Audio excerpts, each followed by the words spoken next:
ओम श्री परमात्मने नमः। श्रीमद् भगवद गीता प्रथमोध्याय श्लोक 7, 8 और 9। अस्माकं तु विशिष्टाय तान्निबोध द्विजोत्तम नायका मम सैन्यस्य संज्ञार्थं तान् ब्रवीमि ते भवान् भीष्मश्च कर्णश्च कृपश्च समितिज्जयः अश्वत्थामा विकर्णश्च सोमदत्तिस्तथैव च अन्ये च बहवः शूरा मदर्थे त्यक्तजीविताः नाना शस्त्र प्रहरणाः सर्वे युद्ध विशारदाः। तीनों श्लोकों का भाषांतर देखते हैं, फिर थोड़ा उसका अर्थघटन देखेंगे। अस्माकं तु विशिष्टाय, मेरी सेना में जो विशेष है, तान निबोध द्विजोत्तम, तान निबोध, उन पर निबोध ध्यान दीजिए, द्विजोत्तम द्विजोत्तम उन पर ध्यान दीजिए। नायका मम सैन्यस्य, मेरी सेना के जो मुख्य नायक है, संज्ञार्थं तन् ब्रवीमिते, उसको मैं याद दिलाने के लिए तन् ब्रवीमिते, तन् उनको ब्रवीमिते कहता हूं। भवान भीष्मश्च कर्णश्च, भवान यानी कि आप, यानी कि गुरुद्रोण, भीष्मश्च पितामह भीष्म, कर्णश्च कर्ण, कृपश्च समितिज्जयः संग्राम विजयी कृपाचार्य, अश्वत्थामा विकर्णश्च, जो विकर्ण दुर्योधन का छोटा भाई, सोमदत्तिस्तथैव च, सोमदत्ति यानी कि सोमदत्ति का पुत्र यानी कि भूरिश्रवा। आगे का श्लोक, अन्ये च बहवः शूरा, और जो अन्य बहुत, जो अन्य भी बहुत सारे शूरवीर हैं, मदर्थे त्यक्त जीविताः, जो मेरे लिए अपनी जीवन का त्याग करने की इच्छा रखते हैं। नाना शस्त्र प्रहरणाः, जो विविध प्रकार के शस्त्र प्रहार में, सर्वे युद्ध विशारदाः, युद्ध में सब विशारद है। अब तीनों श्लोकों का थोड़ा अर्थघटन देखते हैं। इस श्लोक क्रमांक 7, 8 और 9, इन तीन श्लोकों में दुर्योधन ने अपनी सेना की विशेषताएं द्रोणाचार्य को कह रहे हैं। आगे हमने देखा श्लोक क्रमांक 3, 4, 5 और 6, इन 4 श्लोकों में दुर्योधन ने पांडव सेना की विशेषताएं की कही, जो 7 अक्षौहिणी सेना की है, उसकी विशेषता कहने के लिए दुर्योधन को 4 श्लोकों का प्रयोग करना पड़ा। अपनी सेना तो 11 अक्षौहिणी जितनी बड़ी है, तो उसको कहने के लिए 3 श्लोक का ही उसने उपयोग किया है। उस श्लोक एक के बाद एक देखते हैं। अस्माकं तु विशिष्टाय तान्निबोध द्विजोत्तम, मेरी सेना में जो विशेषताएं हैं उस पर तान निबोध द्विजोत्तम, उन पर निबोध ध्यान दीजिए द्विजोत्तम। यहाँ पे 2 भाव निकलते हैं। यहाँ दुर्योधन, जैसे हमने श्लोक नंबर 3 में देखा था, दुर्योधन का कैरेक्टर अगर देखना है तो श्लोक नंबर 3 में जो बोलता है ना कि पश्येतान पांडुपुत्राणाम, आप पांडव सेना है उसको देखिए। पश्याम, पश्य यानी देखना।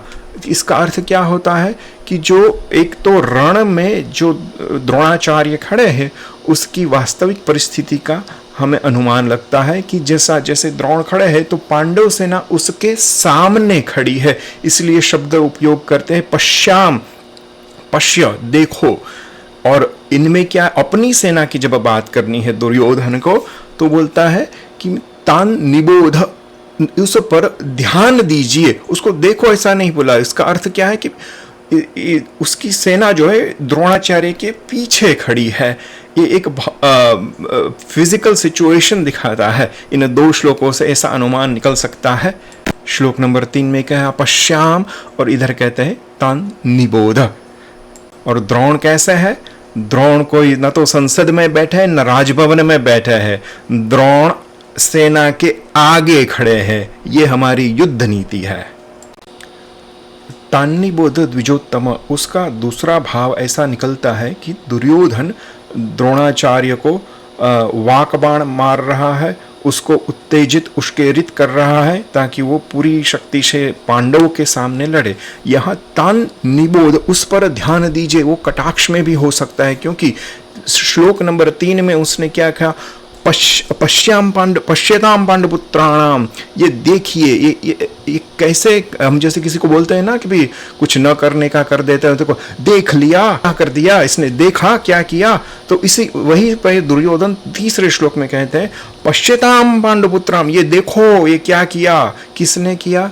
तो उसी श्लोक तीसरे श्लोक में वो कहता है तव शिष्येण द्रुपद पुत्रेण, तव शिष्येण, जो द्रुपद का पुत्र है और आपका शिष्य है, उसने ये क्या किया, आपके सामने सेना खड़ी कर दी है। तो ये दो शब्द जब हम उस पर सोचते हैं तो पता चलता है कि ये कटुबाण मार रहा है द्रोणाचार्य पर, और उसका डायरेक्ट संबंध इसके श्लोक नंबर 7 से भी मिलता है, क्योंकि यहां कहते हैं तान्निबोध द्विजोत्तम, जब अपनी सेना में अब ध्यान दीजिए, ऐसा वो कटाक्ष में कहता है। ये एक दूसरा भाव ऐसा निकलता है, तान निबोध द्विजोत्तम, यहां पर अब ध्यान दीजिए। उस सेना के जो सेनापति, उसने तो आपका द्रुपद पुत्र है ना, आपके शत्रु का पुत्र है, उसको आपने शिष्य भी बना लिया, और देखो अब क्या किया उसने, अब यहां पे ध्यान दीजिए, ऐसा एक कटाक्ष भी है।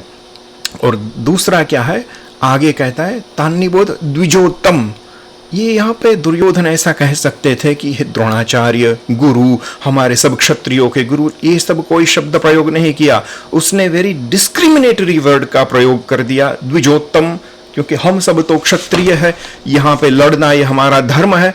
आप कौन है? द्विजोत्तम ब्राह्मण, आप हमारे बीच में खड़े हैं, तो अगर आप अपनी पूरी शक्ति से अब लड़े, तो ये एक डिस्क्रिमिनेटिव वर्ड लगा के भी ऐसा कटाक्ष करता है दुर्योधन। तो ये सब जो उसका शब्द प्रयोग है, ये शब्द प्रयोग से पता चलता है कि दुर्योधन द्रोणाचार्य को कैसे वाकबाण मार रहा है।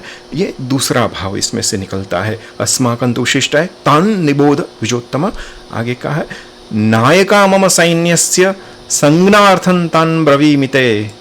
दुर्योधन कहता है कि मेरी सेना के जो नायक है वो संज्ञार्थन तान ब्रवीमिते, संज्ञा के रूप में आपको मैं निवेदित करता हूं, कहता हूं। संज्ञा के रूप में क्यों? क्योंकि द्रोण नहीं जानते उसकी सेना के कौन कौन से नायक है।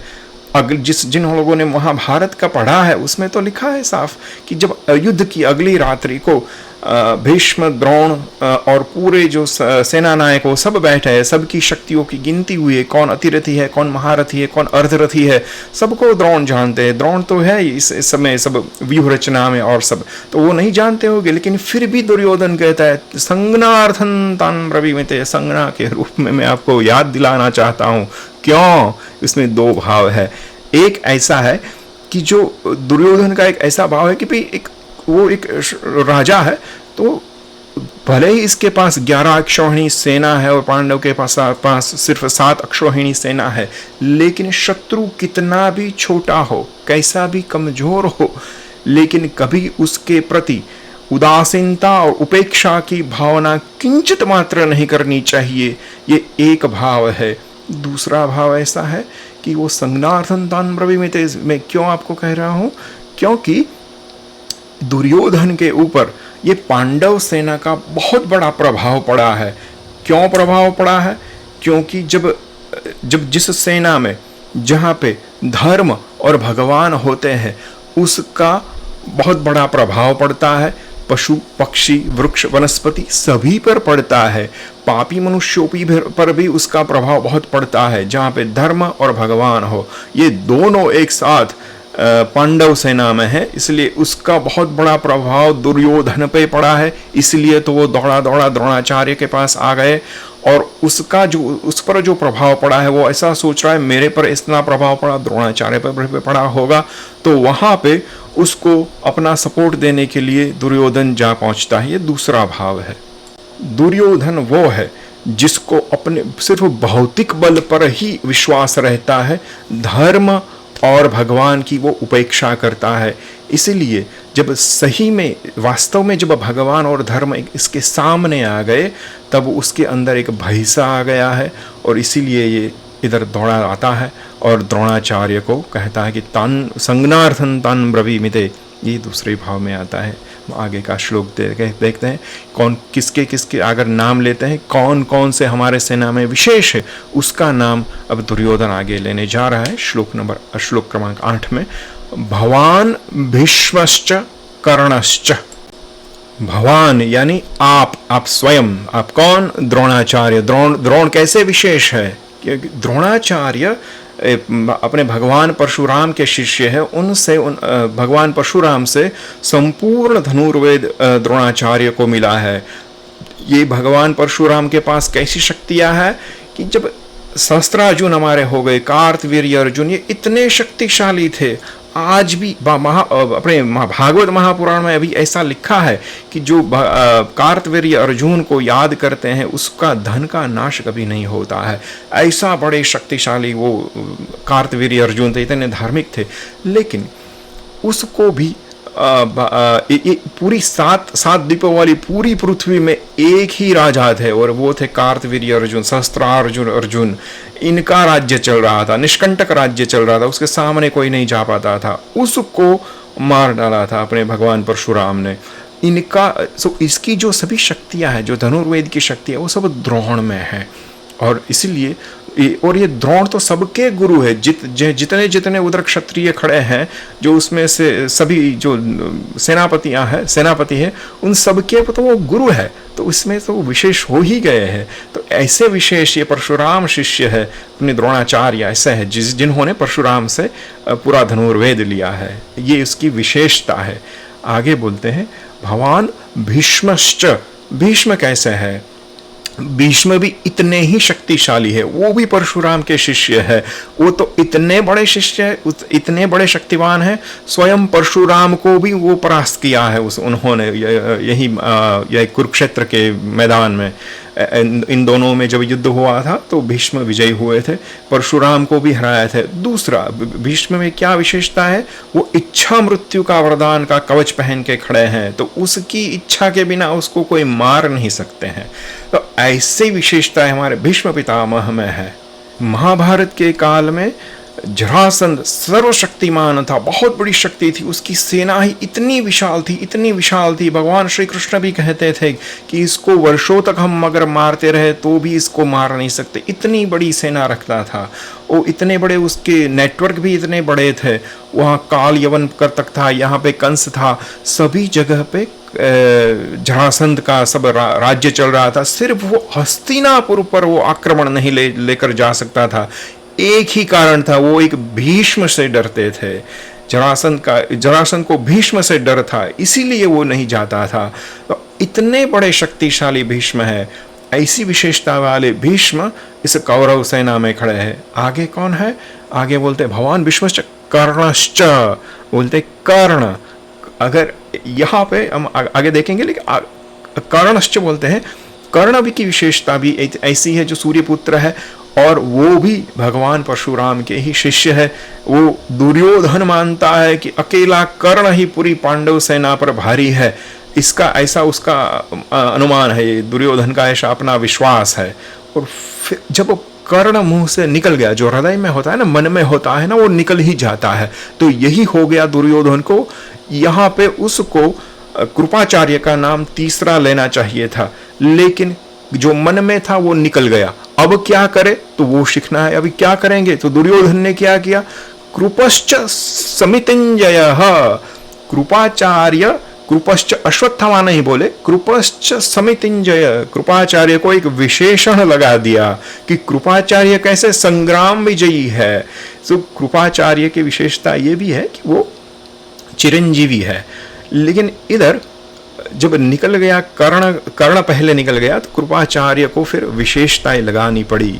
जैसे भीष्म के आगे कुछ विशेषण नहीं लगाया भगवान, यहाँ की द्रोणाचार्य के सामने कुछ विशेषण नहीं लगाया, कर्ण के साथ विशेषण नहीं लगाया, लेकिन कर्ण के साथ कोई विशेषण नहीं लगाया। लेकिन कृपश्च समितिंजयः, कृपाचार्य संग्राम विजयी है। ऐसा क्यों बोलना पड़ा? क्योंकि कृपाचार्य का नाम तीसरा आना चाहिए था, लेकिन मन में था कर्ण निकल गया। अब कृपाचार्य को कुछ विशेषण, कुछ विशेषताएं देकर दुर्योधन ने ये शब्द प्रयोग किया है। भगवान भीष्मश्च कर्णश्च कृपश्च समितिंजयः। आगे बोलते अश्वत्थामा, जो आपका पुत्र अश्वत्थामा है, उसकी विशेषता क्या है कि वो भी चिरंजीवी है।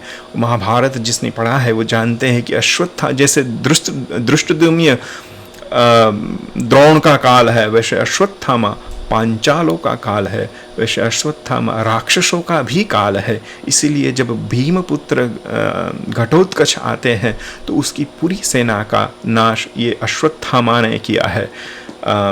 तो ये अश्वत्थामा इतने शक्तिशाली है, इतने पावरफुल है, शिव भक्त है और वो चिरंजीवी है, ये उसकी विशेषताएं हैं। आगे बोलते हैं विकर्णश्च सोमदत्तिस्तथैव च। ये विकर्ण और सोमदत्ती यानी सोमदत्ती का पुत्र भूरिश्रवा, ये दोनों की विशेषताएं क्या है कि आगे उन्होंने बोला, दुर्योधन ने धर्मराज की सेना में, पांडव सेना में कैसे कैसे धार्मिक लोग हैं, तो वैसे हमारी सेना में भी ये जो विकर्ण है, जो मेरा भाई है, वो भी बड़ा धार्मिक है। दूसरा कौन धार्मिक है? ये सोमदत्तिस्तथैव च, सोमदत्ति यानी सोमदत्त का पुत्र भूरिश्रवा, ये उन्होंने बड़े बड़े यज्ञ किए थे, बड़ा दक्षिणा वाले यज्ञ करते थे, वो एक धार्मिक व्यक्ति के नाम से जाने जाते थे। तो ऐसे जैसे पांडव सेना में धार्मिक लोग हैं, तो वैसे मेरी सेना में भी ये विकर्ण और सोमदत्ति ऐसे धार्मिक दो व्यक्ति भी है। ऐसा एक विश्वास वो द्रोणाचार्य को दिलाने के लिए इन दोनों का नाम लेते हैं। विकर्णश्च सोमदत्तिस्तथैव च, सोमदत्ती है, सोमदत्ती का पुत्र भूरिश्रवा, और सोमदत्ती के जो पिता है वो है बाहलिक। जो बाहलिक है वो और शांतनु, जो भीष्म पितामह के जो पिता है शांतनु, उसके भाई है बाहलिक। बाहलिक का पुत्र है सोमदत्त, सोमदत्त का पुत्र है भूरिश्रवा। ये तीनों जो पीढ़ी है, बाहलिक, सोमदत्त और भूरिश्रवा, ये तीनों महाभारत के युद्ध में वीर गति को प्राप्त हुए थे। तीन पीढ़ी, ये तीनों दुर्योधन की सेना से लड़ रहे, दुर्योधन की सेना में से लड़ रहे थे। सो इस प्रकार दुर्योधन ने अपनी सेना में जो चिरंजीवी है, जो परशुराम शिष्य है, ऐसे लोगों, ऐसे जो सेना नायक है, उसका नाम याद दिलाने के लिए द्रोणाचार्य को देते हैं, क्योंकि ऐसे कोई भी चिरंजीवी पांडव सेना में नहीं है, ये इसकी विशेषताएं है। और ऐसे परशुराम शिष्य भी पांडव सेना में नहीं है, ऐसी ये विशेषताएं है, इसलिए इन लोगों का दुर्योधन ने नाम लिया है। वैसे इनकी सेना में और भी बहुत है, जयद्रथ है, शल्य है, बड़े बड़े योद्धाएं हैं, इन किसी का नाम नहीं लिया, सिर्फ इन लोगों का ही नाम लिया है। और वो भी सिर्फ 7 ही नाम ही वो ले पाया है। पांडव सेना में बहुत सारे नाम लिए, 7 से ज़्यादा लिए, इधर सिर्फ 7 ही ले पाया है। भवान यानी कि द्रोणाचार्य, भवान भीष्मश्च कृपश्च, भवान भीष्मश्च कर्णश्च कृपश्च समितिजयः, अश्वत्थामा विकर्णश्च सोमदत्तिस्तथैव च, ये 7 नाम दुर्योधन ने लिए हैं। आगे का श्लोक देखते हैं। श्लोक क्रमांक 9, अन्ये च बहवः शूरा मदर्थे त्यक्त जीविताः।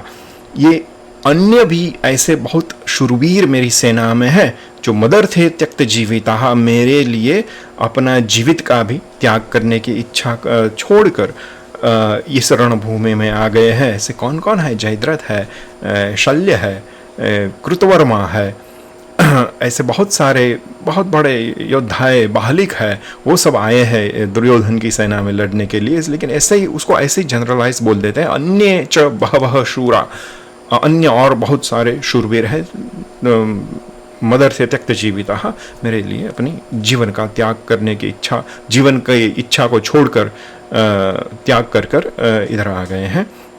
नाना शस्त्र प्रहरणाः सर्वे युद्ध विशारदाः, नाना शस्त्र प्रहरणाः, नाना विविध प्रकार के शस्त्र प्रहरणाः, शस्त्र के प्रहार करने में। शस्त्र प्रहार 2 तरह से होते हैं, एक हाथ में पकड़कर और दूसरा हाथ में से फेंक कर। हाथ से पकड़कर जो शस्त्र प्रहार में आते हैं वो है तलवार होती है, भाला होता है, खड़ग होती है, जो उसको हाथ में पकड़कर उसका प्रहार करते हैं। और भी कुछ ऐसे शस्त्र होते हैं, गदा होती है, पट्टिश होती है, त्रिशूल होता है, वो सब हाथ में रख कर प्रहार करते हैं। और जो कुछ ऐसे शस्त्र होते हैं जो हाथ से फेंक कर उस प्रहार करते हैं, वे होते हैं बाण होता है, तोमर होती है, शक्तियाँ होती है। शक्ति कैसी? जो आजकल आज के ज़माने में हम जो देखते हैं ना, बॉम्ब फेंका है, इसी तरह से वो शक्तियाँ होती थी। रथ शक्ति होती थी, हाथी शक्ति होती थी, जो क्या करती है, जो हाथी शक्ति होती है वो हाथी को मार डालती है, ऐसी शक्ति हो। रथ शक्ति होती हो, जो रथ को चूर चूर कर डालती है, और ऐसी वीर घातिनी शक्तियाँ रहती थी, अलग अलग प्रकार की शक्तियाँ रहती थी जो हाथ से फेंक कर उसका प्रहार करते थे। इसलिए यहाँ पे नाना शस्त्र प्रहरणाः, विविध प्रकार के शस्त्र प्रहार में सर्वे सब युद्ध विशारदाः। विशारद ये संस्कृत शब्द है, एक पदवी है, जैसे हम ग्रेजुएट पोस्ट ग्रेजुएट होते हैं ना, ये अल्टीमेट ऐसे विशारद ऐसा होता है। जैसे संगीत में विशारद, संगीत में रह गया है वे विशारद, लेकिन युद्ध में भी विशारद होते हैं जो जानते हैं कैसे पैंतरा लगाना है, कैसे ये व्यूह रचना है, किसको मारना है, किसको सकंजे में लेना है, ये सब, और कि कौन कौन से शस्त्र लगाने हैं, कहाँ पे घोड़ेसवार लगाना है, वो सब ये युद्ध की कलाएँ होती है, इसमें ये सब विशारद है। तो ये बोलते हैं कि नाना शस्त्र प्रहरणाः सर्वे युद्ध विशारदाः। सो ऐसे इस 3 श्लोकों से दुर्योधन अपनी सेना की विशेषताएं द्रोणाचार्य को बताते हैं। आगे का श्लोक फिर देखेंगे। जय श्री कृष्ण।